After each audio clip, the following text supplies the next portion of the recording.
sa kanilang lahat.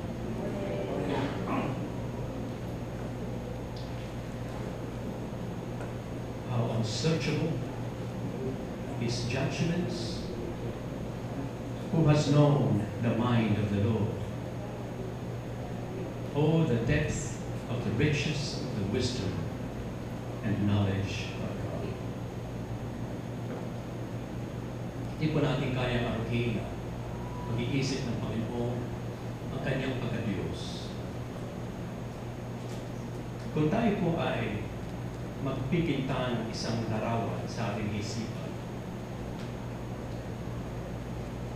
to describe who God is to us, ano kaya ang lalabas tungkol sa larawan na yun? Paint something to describe God in your mind. These could be images, mga larawan ito na nanatili sa atin nung tayo ay bata pa.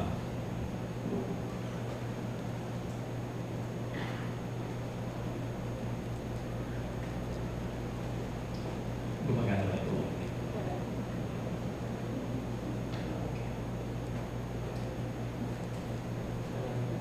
Para sa karamihan sa atin, nung bata pa, ito ang isang madalas na larawan na nakikita natin, hindi po ba? Yung iba naman ay kahubig niya. The gentle shepherd, o kaya yung ating Panginoon na umakatok sa pintuan. Natatandaan po ba natin yun? At ito ang nananatili, at para sa karamihang mga mananampalataya, ito rin ang kanilang na-maintain na image of God. At pag nakita natin larawang ito, ang pumapasok agad sa atin is that He is a caring God. Ito ay isang magandang larawan din. That He is, or that I am, a child of God. Napakasarap tingnan itong mga larawan na ito. Napakasarap na sariwain ang mga katotohanan ito. Nadala pa natin mula nung tayo ay maliit pa. Ang problema lang sa madaming mga mananampalataya ay itong mga larawan na ito ay halos hindi na nagbago. Para bang naging limitado na yung ating images of God. The childhood images have been carried over to our adult years. There was this boy who wanted to paint a picture of God. And the father asked the boy, "What are you painting?" "Oh, I want to paint God. I want this painting to describe God." Well, the child was only 5 years old. And of course, the father knew that the painting would have to be limited, or will be limited, because the boy also has a very limited image of God.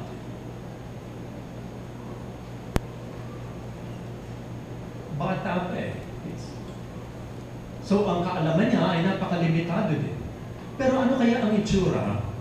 What will be the result of the painting, or what will come out if that boy turns out to be 30 years old, or when he reaches 30, magbabago kaya yung picture na ilalarawan nung taong iyon?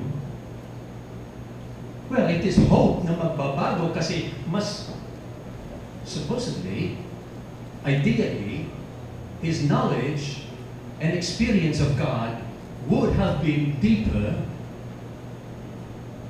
and he would have a more insight into the ways and into the character and attributes of God.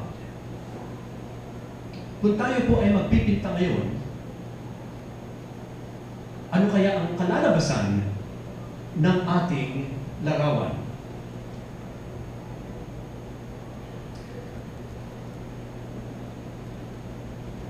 If we are asked to paint in a canvas a picture of a forest, Ano kaya ang ilalarawan natin doon?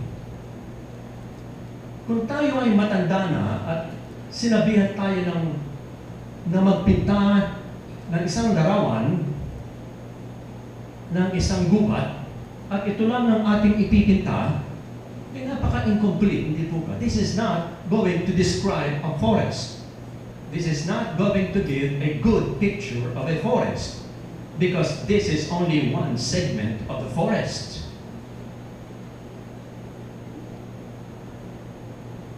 This is how a forest should look like. Yung tree, isa lang yun. Nandun yung mga damo. At marami pa tayong maisasama doon sa larawan na iyon.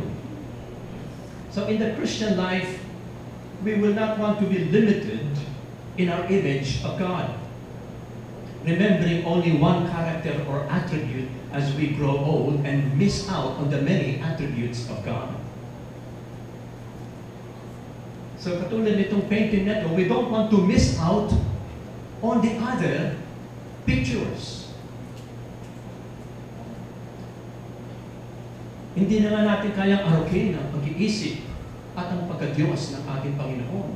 But God has revealed enough of Himself in the Scriptures for us to know about His love, His mercy, to know about His grace, and how He deals with us. Kaya marami rin naman na naguguluhan sa kanilang pag-iisip. Many get confused, and they are caught off guard when troubles or trials come into their lives. We pray for something and we do not get it, and then we lose hope. Because our childhood image of God is such that He is God and He should answer all of my prayers. We get disappointed and disillusioned about the injustices we see around us. And then when crisis hits us, we lose our joy. Napakadaling mawala ng ating katiwasayan sa ating puso. So a right image of God will help. It will help us better understand how we should live, how we should behave, how we should respond to crisis situations in our lives. When we don't understand what God is doing, when we have a better image of God, we will respond still in a way that pleases the Lord. Kaya, gusto kong magkaroon tayo ng konting journey. Let's have a brief journey of the Bible and look at some events that help us understand the great God. So that like David, at the end of our journey, we can say, He is indeed my refuge and my strength, our very present help in times of trouble.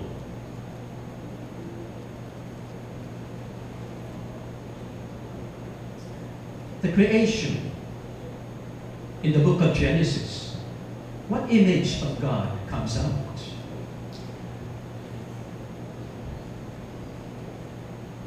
He is an all-powerful God and a God of order. He is a God who walked in the Garden of Eden during the cool of the evening. And this is a God who longs for fellowship. While He is the great Creator, the great God, He invites us to know Him. He longs for a close relationship with Him. Doon naman sa storya ng mga Hudyo,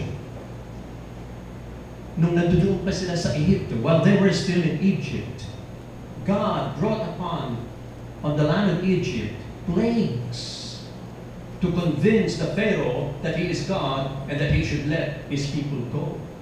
What picture does that give us of God?